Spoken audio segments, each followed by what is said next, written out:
Shut up and sit down. Welcome friends, I'm Simon. I'm Ellie. And if you enjoy our videos, please remember to like, comment, subscribe, and of course, hit the bell thing. That would be very kind of you indeed.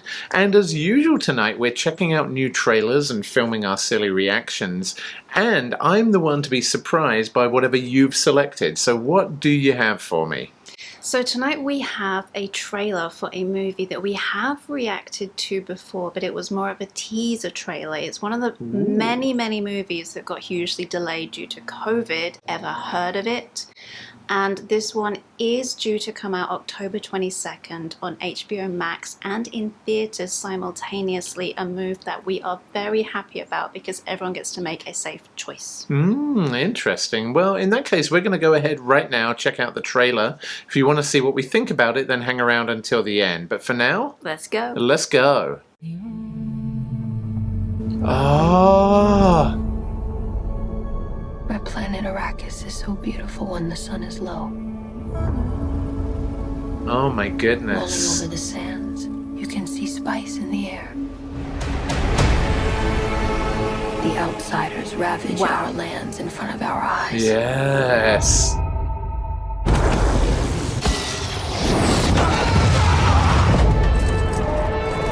Their cruelty to my people is all I've known. Oh my goodness. What's to become of our world? Oh. A boy. Hey, Duncan, can I trust you with something? Yes, always. You know that. Oh, Duncan I'm having Idaho. dreams about a girl on Arrakis. I don't know what it means. Dreams make good stories. But everything important happens when we're awake. Look at you. Put on some muscle? I did? No. We are House Atreides. There is no call. Oh We do not my answer. God. There is no faith Whoa, that we the betray. shields look awesome. Smile, Gurney. I am smiling. The Emperor asks us to bring peace to Arrakis. House Atreides accepts. I know you.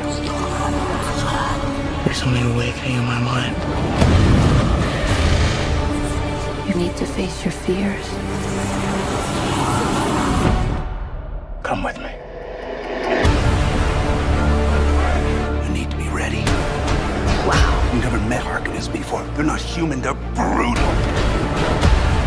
The Duke's son sees too much. This is my Dune. Kill them all.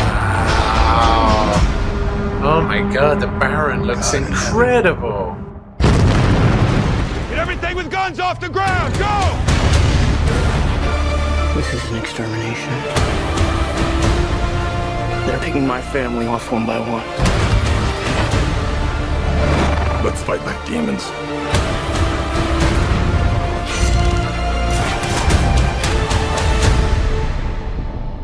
Dad, what if I'm not the future of House Atreides? Ah, the Great man doesn't sandworm. seek to lead. He's called to it. Oh Your my answer is no. God. You'll still be the only thing I ever needed you to be. My son. If anything happens, will you protect Paul? With my life. Wow.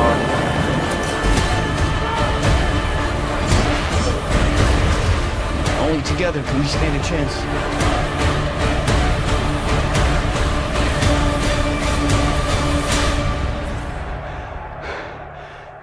Oh, nice.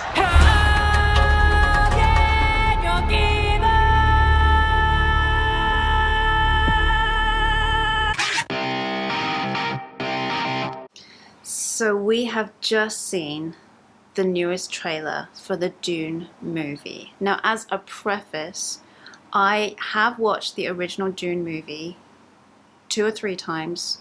I couldn't tell you anything about the storyline because it was just too confusing. And yes, we've done deep dives into why that was the case and the controversy around it and all that kind of stuff. I don't, it's confusing and that's fine. I don't need to understand it. I also haven't read the books, but I have a lot of friends who are deeply invested in the Dune lore and have read all the books. Now, you have read the book recently, so you have a lot more insights than I do into the importance of certain scenes in this trailer. Yeah, so one of our very first videos was about the David Lynch version of Dune, which honestly still stands up as a pretty good movie, but as you said, there are a lot of reasons that contributed to it not being quite as good as it should have been. Then we reacted to the teaser for this new Dune reboot, and obviously my ignorance came through because a load of people said to me, dude, you've got to go read at least the first book in the series, and I dutifully did.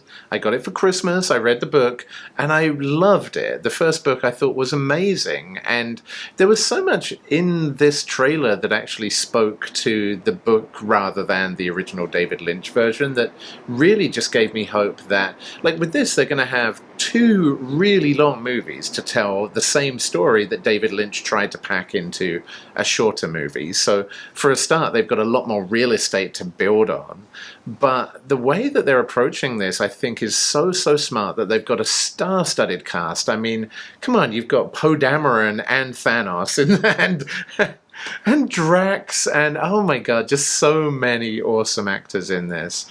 But then you've also got what looks to be a ton of character development, and for me the books were really powerful because there was a lot of inner monologue, and I was thinking, how do you do that in a movie? You don't want this kind of JD from Scrubs thing of a character constantly looking into the distance thinking, I wonder what happened last night. But like, I think the way you tell that story in a very long movie or a 2-part movie is by having just a lot of character development, and it seems like there's a lot of that here. And it doesn't feel like they've cut out much, if any, of the storyline at all. Like, the battles look immense. Like, that was my biggest problem with the David Lynch version, is that the climax of the movie just felt a little bit low scale and underwhelming. But in the book, it's just an incredible, it's like the battle for Middle-earth in the Lord of the Rings books. It's this huge, great armies and explosions and sandworms, and you see all of that here. I think the scale of the sandworms is that was terrifying. Unbelievable, yeah. Talk about a toothy bumhole. Yes. Ultimate. I think the only criticism I've heard of this trailer is it tells you too much of the story. But I wonder if their thought process here was, well, everybody knows what happens in Dune. So, like, you know, everybody knows the story by this point. So is it going to be too many spoilers to just spill the beans in a trailer like this? Or is it trying to reassure people that this will actually be something that normal people can follow? Yeah. And when you look at the franchises that Dune has inspired, I mean, movies like Star Wars probably wouldn't exist if it wasn't for the Dune book.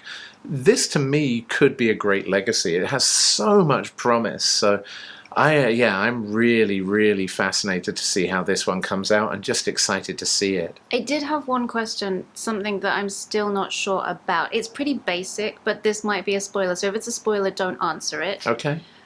But I know that spice is a big thing in this, and it's some kind of drug, and it makes people's eyes go blue.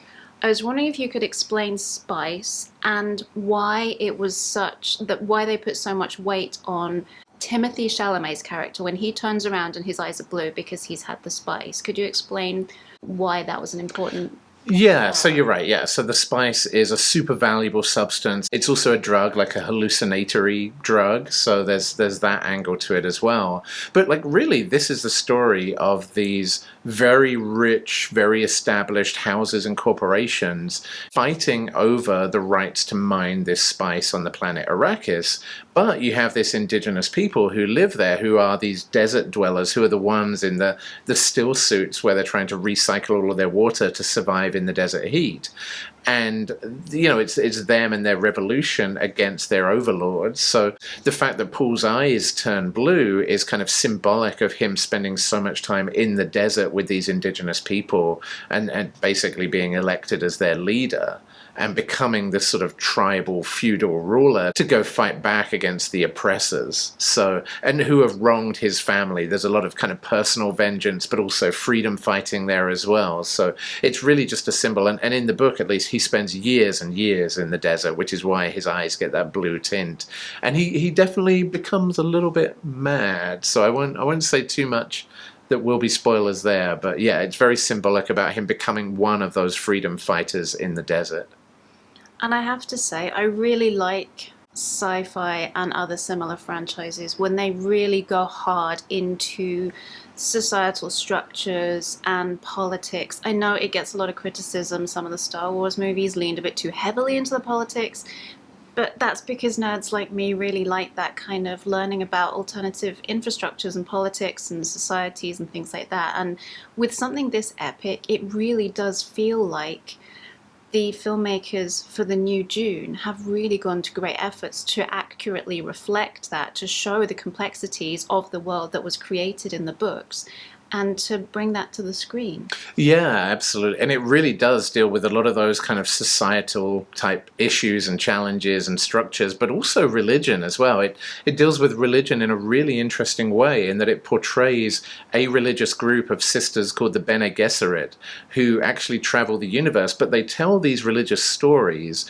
that they can then land on a planet and assume the role of kind of a messiah type role. So there's this kind of religious overtone, which definitely has spiritual elements. However, it also has this kind of way of subjugating and controlling different peoples as well, different kind of indigenous cultures. So it actually has a really, really smart look at the goods and the bads in different systems like government and religion and so on. So it tackles some really, really big issues. I'm not sure how much of that you'll see in the movie, but there will be a companion series on HBO Max that just tells the story of the Bene Gesserit. So yeah, really, really interesting universe that's going to be expanded on. Well, hey, thank you for picking Dune. What a great, great trailer, and October really doesn't seem that far away now, so we don't have too long to wait. However, unfortunately, that's all the time we have for you today, but you won't have to wait very long for us either, because you know how often we do this? Every day. Every day. So we will see you tomorrow, friends, blue eyes or not, on the next Dork Trailer Ambush. Peace out, nerds. Bye.